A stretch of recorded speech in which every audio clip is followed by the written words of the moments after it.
All right, you guys, this is the like second part of the video. This was the CO2 with T4E rubber rounds. I had a couple of misses like up here and up here, but this was like a lot more controlled than my other videos. Like I'm pausing between each shot and everything.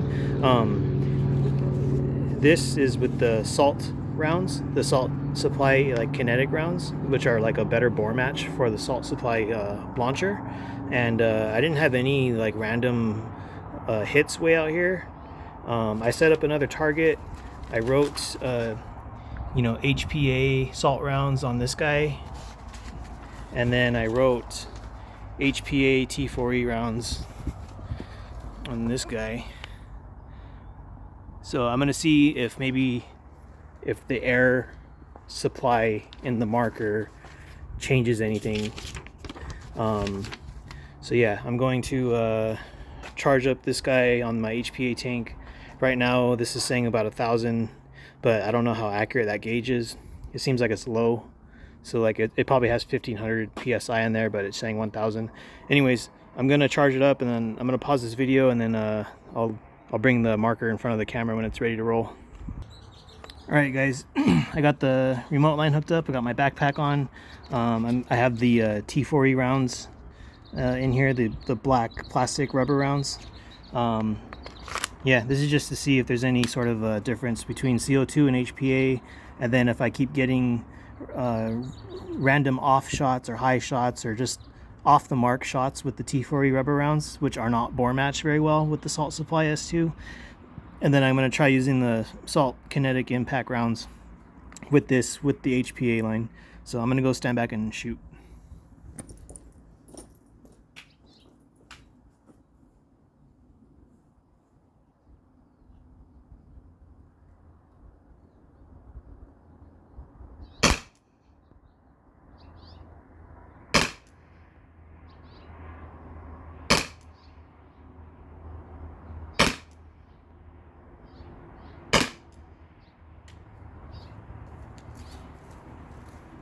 So that was 5 shots. I'm aiming for the zombie's teeth. So I didn't have any random ones out here, and this is the same T4E rubber rounds. So I got his chin right here. I think I hit 2 right here and 1 right here. This looks like 2. This was a miss, but it's just below his chin. But I'm pretty sure the ball impact was right here. And this looked like it was just like it must have grazed him if this was the actual like 3D model. But I got 2 on his eye, right above his eye, and then 1 on his forehead, and I'm aiming right here from about 22 feet away, 7-foot steps. So I'm gonna do another 5 rounds, and then probably load up my magazine, do another 5 rounds, and do 15 total shots on this guy. Because I'm not using the CO2, I'm not gonna start running out of air or anything, so I'll be able to actually do all 3 rounds. All 3 magazines. So I'm gonna go back there and start firing.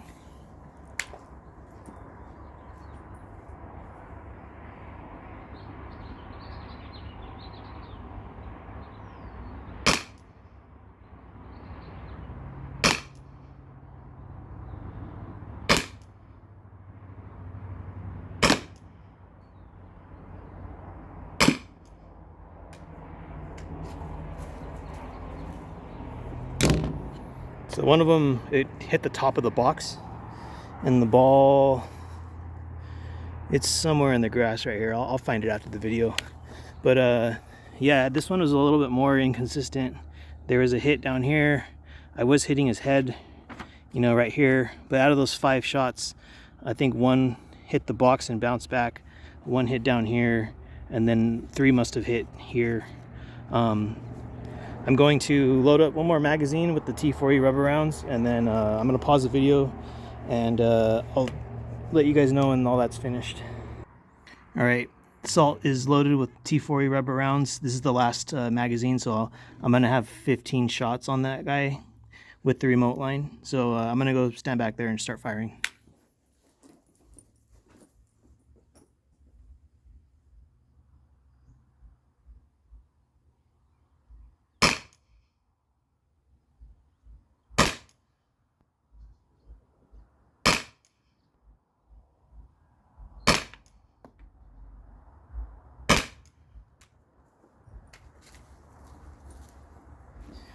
so that's it. None of these were off on this one.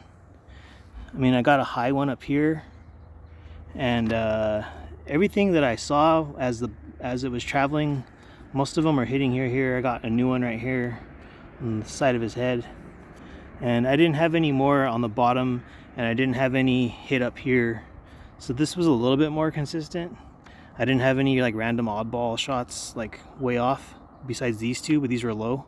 And like I said, I'm aiming right here, and I'm controlling my shots better, and waiting, 3 or 4 seconds between each fire, maybe 2 to 3 seconds between each trigger pull.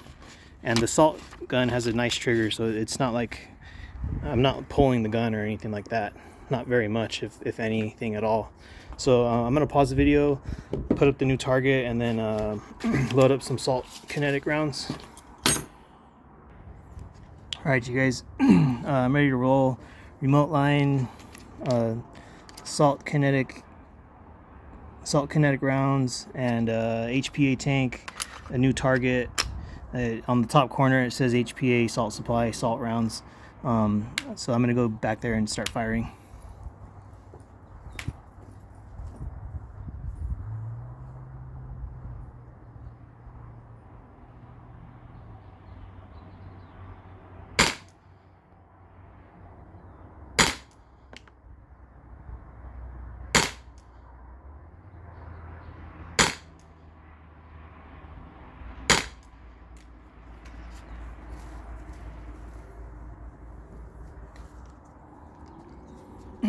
So this is the second round, or second magazine. It's not bad. Nothing went way off. So I got a hit on his side of his nose, hit on his eye socket. I think 3 hit right here. I didn't have any go outside this area, outside the box. There's nothing way over there. Everything was hitting. So I think I grouped these ones together, and then 1 hit here and 1 hit there. So I'm gonna stand back and take some more shots.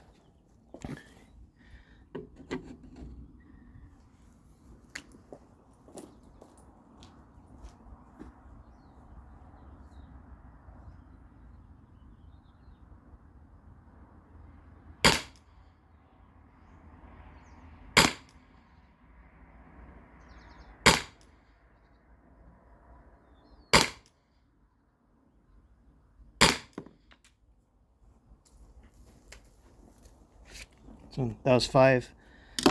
This is on safe. Nothing went out of this target. I pretty much keep letting them up right here, and a couple right here on that second magazine. So everything was hitting them right here, and like up here. I'm going to load up another magazine, and then just do a recap of what happened. Yeah, so I'm gonna pause it. All right, got my final 5 rounds, HPA line, same target. I didn't change the target, so I'm just gonna go back and fire off 5 rounds with the Salt Supply Kinetic rounds.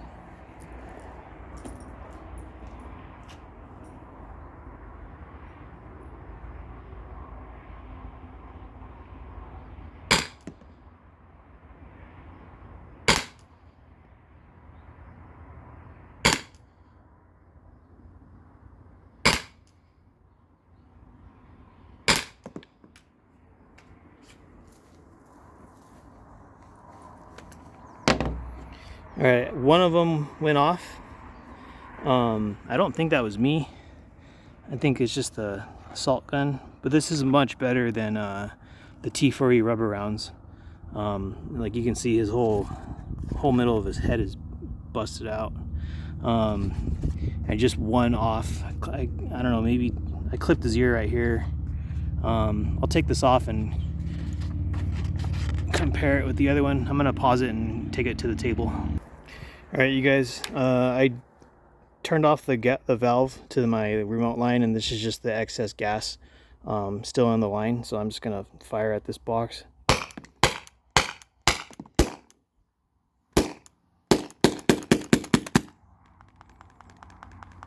All right, so there's little to no gas left in this. I just don't want to leave it pressurized. I'm gonna take off my backpack really quick. 1 second. All right, you guys, just if you're wondering, the tank, it only dropped about 200 or 100, 150 psi. It didn't drop very much. With those, I did 30 shots, so it didn't go down very much. But this does have that. In a previous video, I showed the inside of here has a restrictor in there. So maybe that helps with not using as much air versus the open valve on this guy and the open valve on the Umarex T4E HDB. And in case you don't know, I'm sure a lot of you know what this is, but this is a MCS tank adapter, and it's for the T4E product line, but it fits the Salt Supply S2, and this is available on the mcsus.com, moderncombatsports.com website. Sometimes Rockstar Tactical has them too on their website, but right now they're out of stock. This is the CO2 and T4E rubber rounds shot out of the Salt Supply S2. So with the rubber rounds, I had a lot more inconsistent shots, like these random outliers. So 1, 2, this is with the HPA tank, and 3, 4, and I believe 1 went over and like hit the box, so I missed 5 shots with the rubber rounds, like trying to hit this zombie head. In all actuality, if you hit a person, because a person's torso is bigger than this piece of paper, so you would hit a person in like the chest or stomach or something like that, it wouldn't be a big deal. But if you're trying to get a headshot or you know, somewhere very precise like a kneecap or something like that, that's gonna matter. But also those are rubber rounds. You wouldn't be using rubber rounds against a person unless that's all you had or something random. But for the most part, I hit these 2 low odd ones, and then 1 bounced off the top of the box, and then I missed 2, so that's a total of 5 misses with the T4E rubber rounds, which are not a good bore match for the Salt Supply S2. And with the salt rounds on the CO2, I didn't have any misses. Everything hit fine, like, yeah, nothing missed. And I'm taking my time shooting, waiting 2 to 3 seconds between each shot, recentering my aim, like adjusting my hand if I need to, you know, I'm just taking it slower just to try to eliminate any outlier reasons, like operator mistakes. And so with the salt rounds and the HPA tank, 1 hit over here and that was it. Everything else stayed true, hit the target. On both targets, I was aiming at that 20-foot distance at their bottom mouth, like bottom of their mouth. And also on this guy with the T4E rubber rounds, I was aiming right here every single time. I never changed my target, like where the sights lined up. I never like moved it up here. I never tried to hit his ear. I was always aiming right here with both types of rounds, and then all 4 targets that I hit, all 4 of these paper targets, I was always aiming right here down these sights. So, you know, like basically like that from 20 feet away, 22 feet away. So that it's interesting to me, the performance difference in the 2 rounds, because the salt rounds are like bore matched for the Salt Supply gun, and I didn't realize it would be that much of a difference in accuracy and performance. And then yeah, the rubber rounds, they're kind of inconsistent. If I get every single one from this jar and I place them in here, I'm getting different measurements each round, and I don't want to like take your time to show you that. Maybe in a different video I'll do that. But the salt rounds, every single one is 6.87. I don't think I had any that want to go in 6.89. Maybe 1 might have went to the 6.85, but I don't have that big of a sample size. When I bought the S2 guns from my bros, I got 2 of these packages because John Reynolds, Alternate Arms Self-Defense, he has a YouTube channel. He had a promo code. I believe it still works. If you buy an S2 gun, if you buy one of these guys, you can put in his promo code, and you have to add an 18 pack of rounds to your cart. So add this, and then put in his promo code, and this will be free. They're kind of expensive from the Salt website.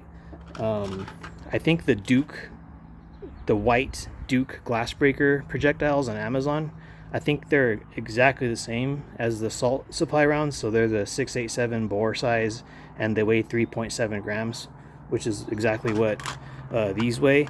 If you bought these from the Salt website, 18 of them is, I think it's $18.95 or $19.95. They're basically like $1 each. If you buy those Duke glassbreaker white colored 68 caliber projectiles off of Amazon, I think you get 50 of those balls for 26 bucks. So it's like half the price, essentially. That's it for this video. That was interesting. I didn't know that bore match would make a difference, but yeah, see you guys on the next one.